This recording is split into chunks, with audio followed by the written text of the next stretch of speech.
Yann, comment tu vas? Tu vas bien ce dimanche? Ouais, joyeuse Pâques, hein. Salut Emmanuel, ça me fait plaisir de te voir. J'ai pris mes doudous avec moi sur scène aujourd'hui parce que j'étais un peu stressé. Non, je rigole. Vous verrez bien de quoi il s'agit.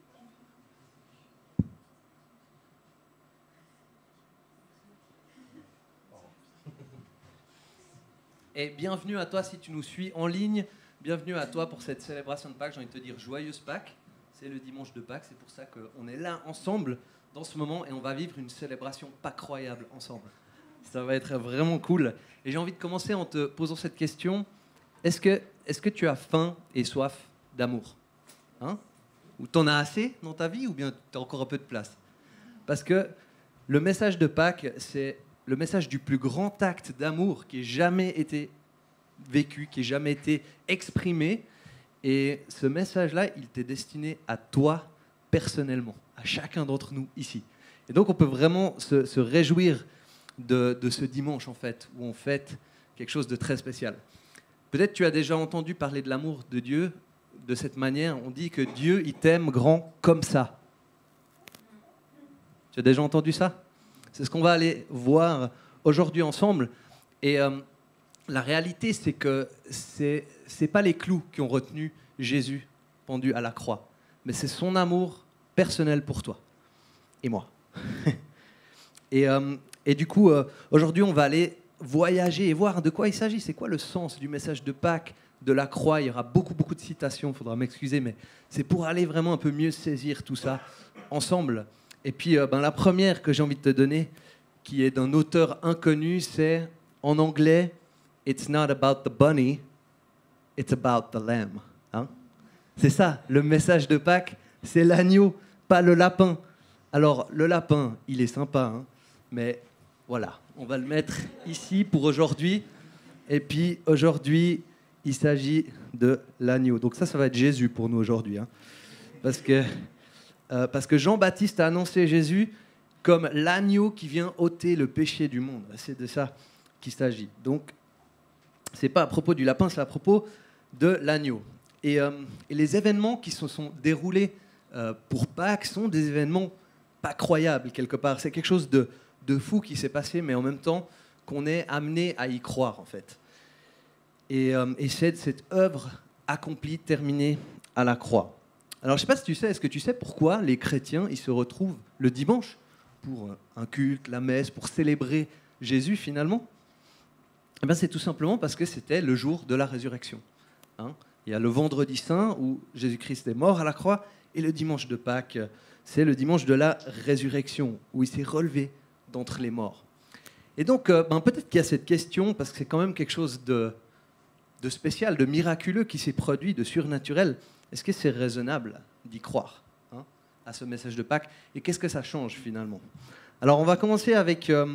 on va être surtout dans 1 Corinthiens 15. C'est une lettre de Paul à l'église aux Corinthiens. On va regarder un petit peu ce qu'il nous dit dans ce passage. On va commencer au début, après on va aller à la fin, après on va revenir. On va essayer de saisir le message de l'apôtre Paul sur cette question de Pâques. Alors, 1 Corinthiens 15, versets 1 à 8, si tu as envie de suivre en même temps. Il dit « Je vous rappelle, frères et sœurs, l'évangile que je vous ai annoncé, que vous avez reçu et dans lequel vous tenez ferme. C'est aussi par lui que vous êtes sauvés, si vous le retenez dans les termes où je vous l'ai annoncé. Autrement, votre foi aurait été inutile. Je vous ai transmis avant tout le message que j'avais moi aussi reçu. Christ est mort pour nos péchés, conformément aux Écritures.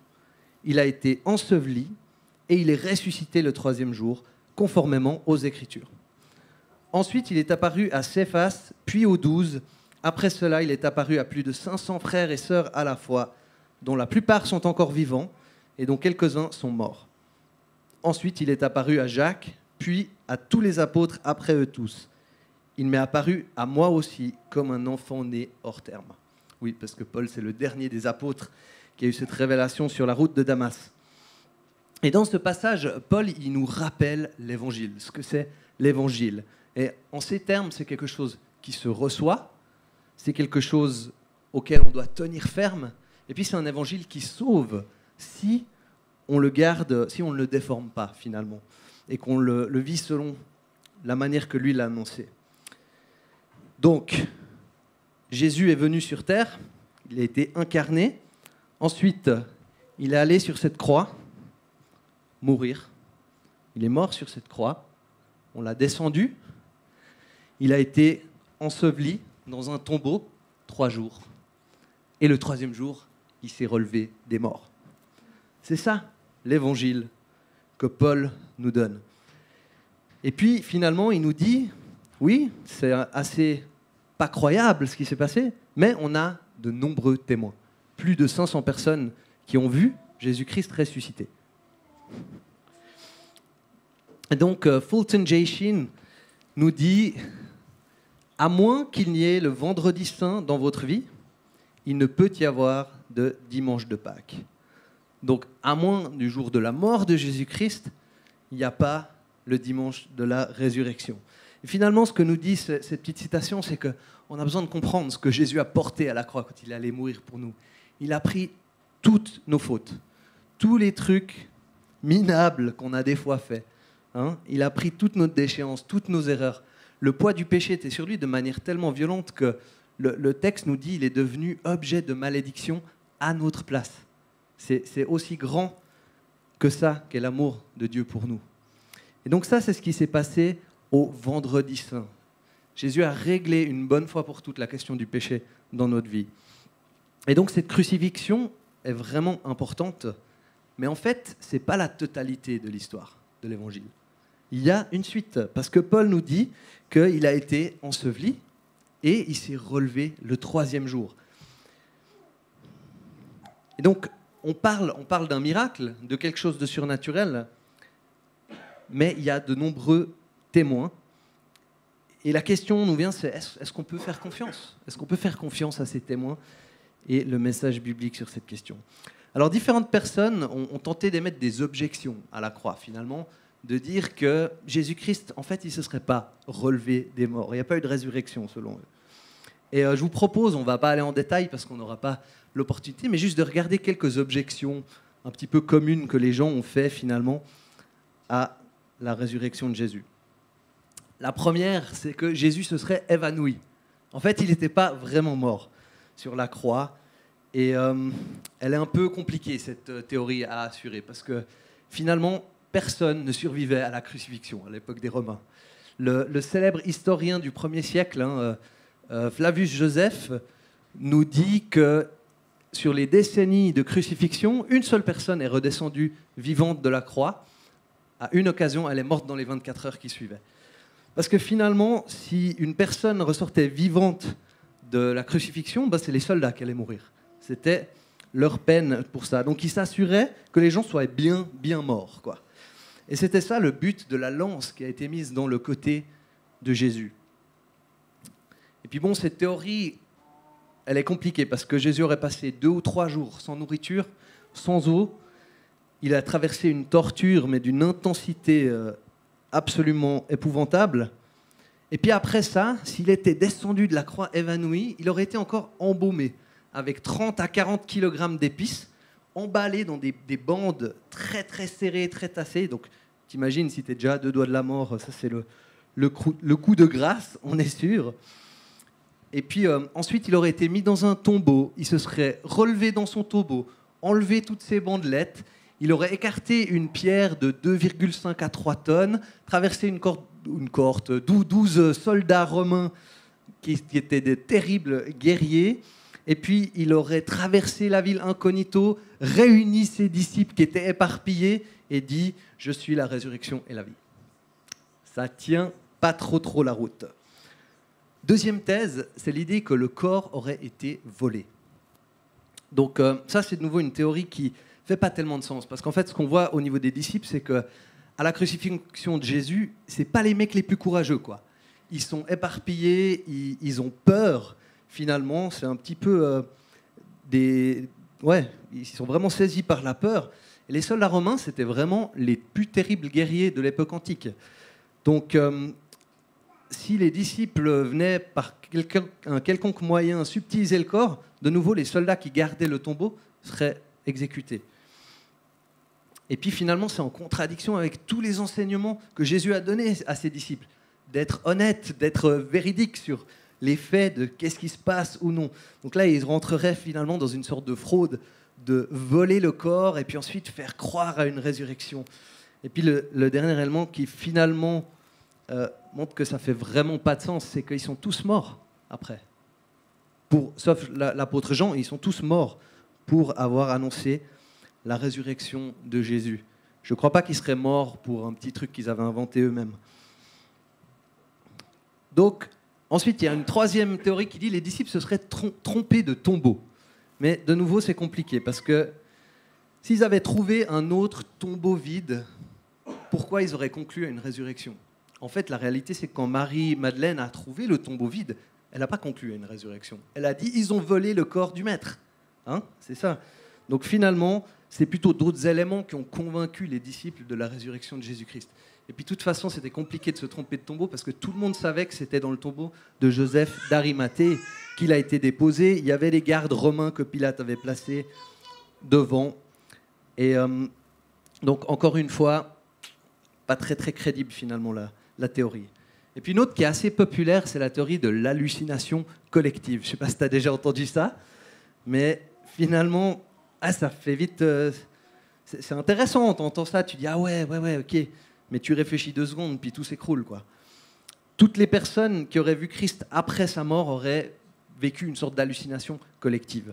Ça ne marche pas du tout, parce que dans les rares cas d'hallucination collective documentée, tout le monde a vu quelque chose de différent. Logique, puisque c'était une hallucination dans leur esprit. Et puis finalement, Jésus-Christ ressuscité a interagi avec des centaines de personnes. Les hallucinations identiques ne se produisent pas avec des groupes différents, dans des lieux et des temps différents, en fait. Et puis finalement, Jésus-Christ ressuscité a mangé et parlé avec de nombreuses personnes. D'ailleurs, il a parlé avec Thomas, le disciple qui a douté, et puis il lui a dit la phrase suivante, c'est Jean 20, 29, il dit « Parce que tu m'as vu, tu as cru. Heureux ceux qui n'ont pas vu et qui ont cru. » Et donc Jésus parle dans ce verset de tous ceux qui l'ont vu, qui ont cru. On a été laissés avec leur témoignage. Et puis il dit, bénis sont tous ceux qui suivent. Finalement, c'est nous qui ne l'avons pas vu, mais qui pouvons croire sur la base de tous ces nombreux témoins. Donc finalement, bien que quelque chose de spectaculaire et puis de miraculeux, je pense que c'est plus raisonnable d'y croire que non. Quand on regarde les théories alternatives et puis combien elles ne tiennent pas la route, l'explication biblique, tout simplement, elle est la meilleure. Alors pourquoi ne pas croire, tout simplement, ce que Jésus a dit qu'il allait faire tout le long et qu'il est venu faire ?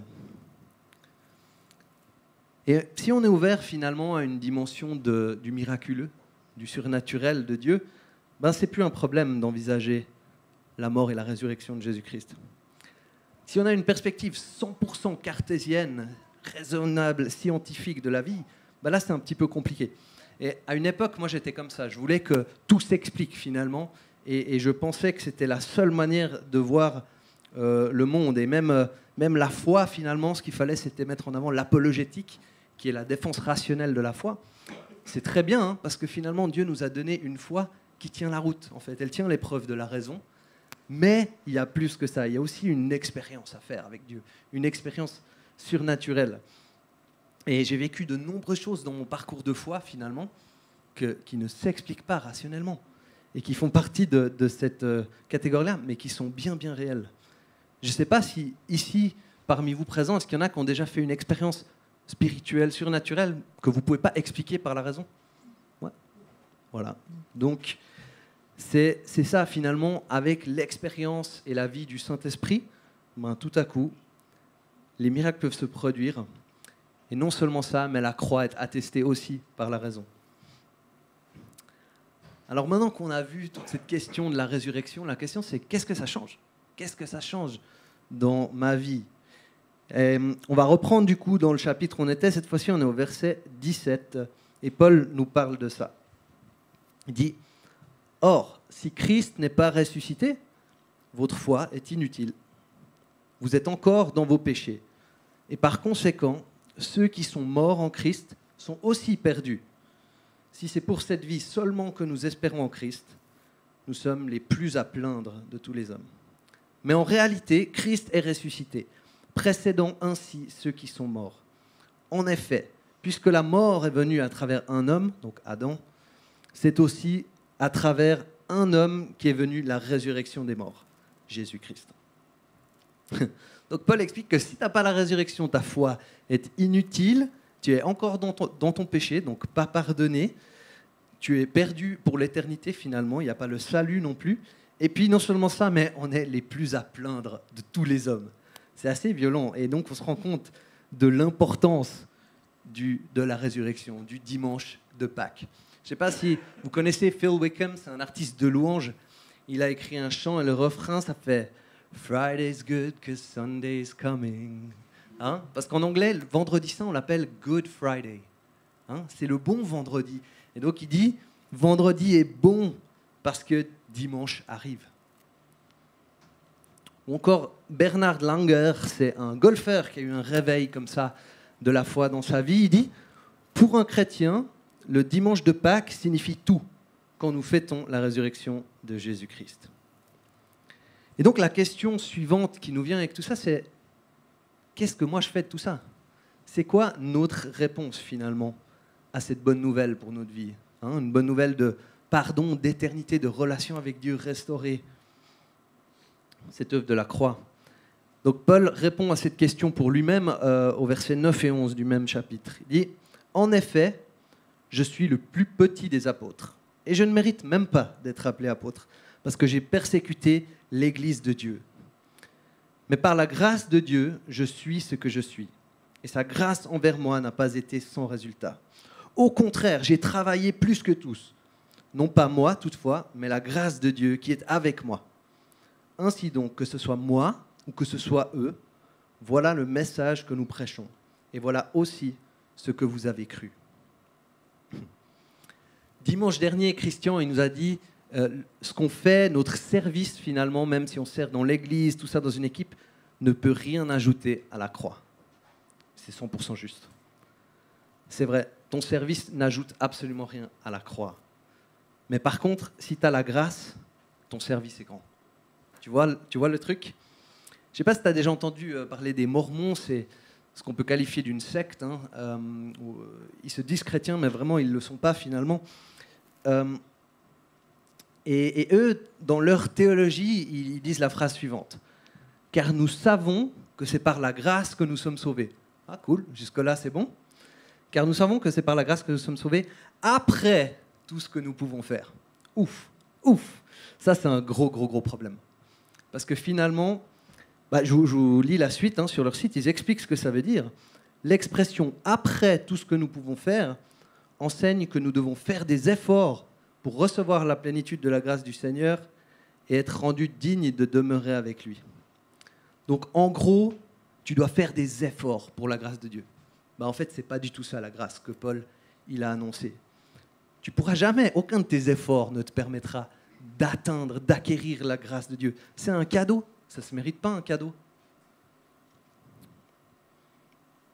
Paul nous dit exactement l'inverse. Il dit on est sauvé par grâce avant tout ce qu'on peut faire. C'est pas une bonne nouvelle, ça? T'as pas levé le petit doigt que la grâce de Jésus, si tu le veux, elle s'applique à ta vie. T'as qu'à mettre ta confiance en ce Jésus de la croix. Et finalement, tout ce qu'on fait ensuite découle de cette grâce. C'est une manifestation de cette grâce. Et il y a beaucoup de choses qui découlent de cette grâce. Paul, lui, nous dit, la grâce produit de grands effets en lui. Donc tous les efforts n'ajoutent rien à la grâce, mais s'il n'y a pas de grands efforts, une vie abondante de piété, ça questionne s'il y a vraiment la grâce. Dietrich Bonhoeffer a questionné ça à l'époque, un grand théologien allemand à l'époque de la Deuxième Guerre mondiale qui est mort en martyr, et lui il a parlé de la grâce bon marché. Finalement, c'est cette idée qu'on accepte la croix, mais ça ne change rien dans mon quotidien, ça ne change rien dans mon lifestyle, et puis c'est un truc un peu, voilà. Mais il dénonce ça parce que finalement, la grâce de Jésus-Christ lui a absolument tout coûté. Elle n'était pas bon marché. C'était le Fils de Dieu, Dieu incarné, qui s'est humilié, qui est devenu objet de malédiction. Il a souffert d'atroces souffrances. Et en fait, quand on prend conscience de cette croix, de cette mort de Jésus-Christ à la croix, de manière claire et limpide, alors la seule réponse qu'on peut avoir face à cette croix, c'est une réponse radicale. C'est une réponse radicale comme on la voit chez Paul. Donc, les œuvres sont sur la base de la grâce et non pas la grâce sur la base de tes œuvres, comme les Mormons le disent. Il y a un humoriste américain, Evan Hazard, qui nous donne une petite punchline pour Pâques qui est très pertinente en lien avec cette réponse radicale à Pâques. Il nous dit « Pâques, c'est le seul moment où il est parfaitement sans risque de mettre tous ses œufs dans le même panier. » C'est juste. Parce que cette croix, elle change tout. On peut tout miser sur la bonne nouvelle de Jésus-Christ pour nous. Et cette résurrection de Jésus-Christ, elle signifie que le Christ ressuscité vit en nous. Il y a une puissance de résurrection en nous si on croit à la croix. Et ça nous lance dans une nouvelle vie dans la foi. Peut-être certains d'entre vous connaissent aussi Watchman Nee, c'est un auteur chrétien chinois qui a écrit un célèbre livre L'homme spirituel, 500 pages pour ceux qui ont envie d'attaquer, ça vaut la peine. Il nous dit avec tellement de clarté, notre vieille histoire termine avec la croix, notre nouvelle histoire commence avec la résurrection. Et comme vous le savez, pour beaucoup d'entre vous, on vient de déménager de Nyon à Vuillerans. Je réfléchissais à tout ça et je me suis dit, c'est un petit peu comme ça la conversion en fait. La vie avant Jésus et la vie après Jésus, c'est un peu comme un déménagement, quoi. Et ça m'a fait rire parce que je préparais un message sur la résurrection de Jésus-Christ, sur le message de Pâques, dans un lieu où avant il y avait des croix à l'envers et des pentagrammes, quoi. Et c'était juste tellement drôle de pouvoir honorer Christ en fait dans un endroit où des gens se sont moqués de lui finalement. Et chez moi, dans mon salon, j'ai des poutres au salon qui sont super sympathiques. Et ça me faisait penser justement à la croix de Jésus finalement, ce qui était 2 poutres, l'une en croix, l'une plus longue que l'autre, à laquelle il a été pendu. Là où Jésus a été crucifié. Et puis, j'ai une cheminée, et puis dans une cheminée, on fait un feu. Ça m'a fait penser au feu de la foi, finalement. Et puis, on a essayé de faire notre premier feu dans notre nouvel appartement, dans notre salon. Et puis, au début, ça a bien commencé. Puis tout à coup, la fumée a commencé à rentrer dans le salon. Puis de plus en plus. Puis après, c'était « Hello, ouvre les fenêtres, vite !» Puis après, on a ouvert des 2 côtés pour faire courant d'air. Et puis, on a dû arrêter le feu, etc. Je ne comprenais pas pourquoi. J'étais sûr qu'on avait fait juste. Et puis, finalement, il s'est avéré que la trappe de la cheminée était fermée. J'étais sûr qu'elle était dans la bonne position. Mais ce n'était pas le cas. Et en fait, la résurrection à la croix, c'est un peu comme la trappe de la cheminée. Si tu n'as pas la résurrection, ta foi, elle s'en fume, quoi. Il y a tout le système qui est verrouillé, qui est fermé. Comme dit Paul, on est toujours dans notre péché. Mais avec cette trappe ouverte de Jésus-Christ ressuscité pour nous, alors tout le système fonctionne et tu as un beau feu de cheminée qui te réchauffe, la fumée qui part là où elle doit, et toi, tu savoures. Donc quand on déménage comme ça, il y a beaucoup de choses qui sont comme avant. Tout est comme avant, même à pas mal de niveaux. On a une table à manger, on a un salon, on a une cuisine, on se fait à manger, on a un frigo, on a un lit. Mais en même temps, tout est différent. Tout est dans une nouvelle lumière, un nouvel éclairage. Et finalement, venir à cette croix, c'est exactement comme ça. Beaucoup de choses restent la même chose, mais tout est un peu différent. Et tout a changé finalement de manière profonde. Et finalement, ce que j'ai envie de vous dire, c'est qu'on est tellement reconnaissant pour cet appartement parce qu'on voit vraiment au travers de ça que Dieu nous aime. Dieu nous aime et il nous bénit avec cet appartement. Cette semaine, pour aller au Connect Group, ça nous a pris moins que 10 minutes. Allez, moins que 10 minutes à chaque fois, dans les 2 sens, alors qu'avant, on était autour des 50 minutes. Mais finalement, l'objectif, c'était jamais l'appartement. L'objectif, c'était la mission, c'était vous, c'était l'église ICF Lausanne. Et donc, on est là aujourd'hui, pas à cause de l'appartement, mais parce que Jésus-Christ est mort le vendredi saint et s'est relevé le dimanche de Pâques. Et ça, c'est la bonne nouvelle pour notre vie, qu'on croit qu'il vaut la peine de tout faire pour ça finalement, de tout lâcher, de tout remettre entre tes mains, entre les mains de Dieu. Et je veux te proposer de finir ce message avec un moment pour aller goûter, aller vivre cette puissance de résurrection. Parce que ça s'est passé il y a 2000 ans, mais cette puissance est réelle aujourd'hui pour nos vies, si on le veut bien. Et c'est très simple d'y entrer. Alors j'ai envie de te poser cette question. Est-ce que comme Paul, la résurrection change tout dans ta vie? Est-ce que tu as envie de te convertir, tout lâcher pour suivre Jésus, le laisser régner sur tes relations, sur ta sexualité, sur où tu vivras et ce que tu feras? Viens goûter maintenant à cette puissance de la résurrection. Et je t'invite à fermer les yeux et juste à ouvrir ton cœur. Si tu as envie de recevoir ça, on va prendre un petit temps dans la présence de Dieu. Et Jésus-Christ, on dit merci que tu es ressuscité, que tu t'es relevé d'entre les morts le 3e jour. Et tu nous as laissé des moyens concrets d'éprouver ces questions, objectivement, rationnellement, avec de nombreux témoins, avec des sources fiables, historiques. Mais tu nous donnes aussi la réalité d'une expérience aujourd'hui de cette croix avec ton Saint-Esprit. Alors on veut t'inviter, Saint-Esprit. Viens et révèle-nous cette croix de Christ, cette mort et cette résurrection pour nous.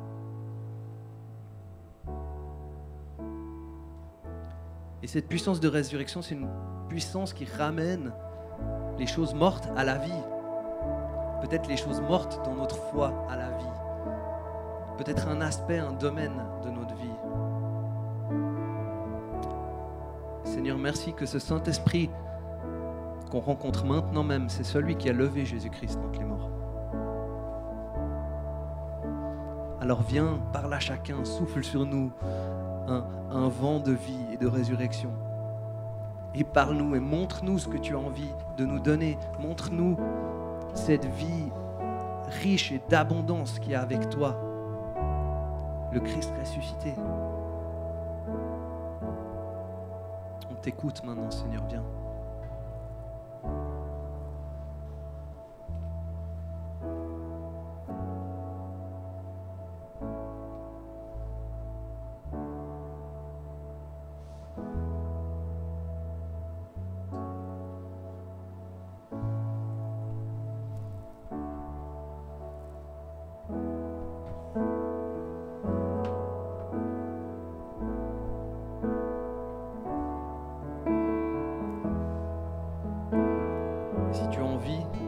De goûter à cette vie nouvelle avec Christ, cette vie de résurrection.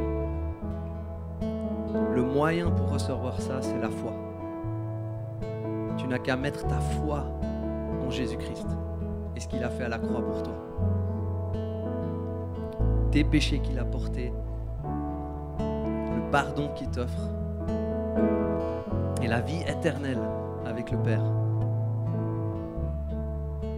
Et tu es libre d'entrer là-dedans maintenant. Sois libre, vas-y. C'est tout simple. Tu n'as qu'à mettre ta confiance en lui. Tu peux faire une petite prière dans ta tête ou à haute voix. Et je te laisse continuer à vivre ce moment avec Jésus-Christ qui est ici dans ce lieu. Et il y a Christelle qui sera au fond. Et moi, je serai aussi dispo pour prier pour toi si tu veux. Profite de ce dimanche de Pâques, cette bonne nouvelle qui est là pour toi aujourd'hui, ici, maintenant. Au nom de Jésus. Amen.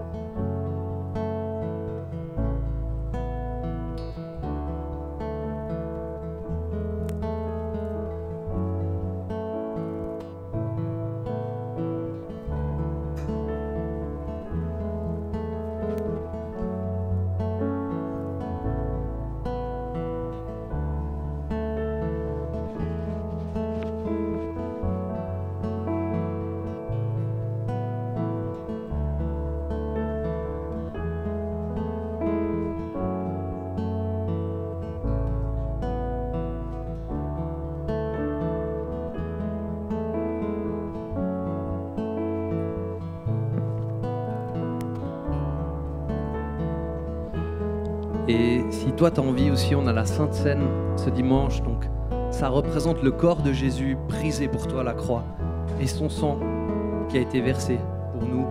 Et si tu as envie aussi de faire un pas vers Dieu, tu peux le faire simplement en prenant ce pain et ce vin comme une manière, un acte aussi de foi que tu exprimes en Jésus-Christ.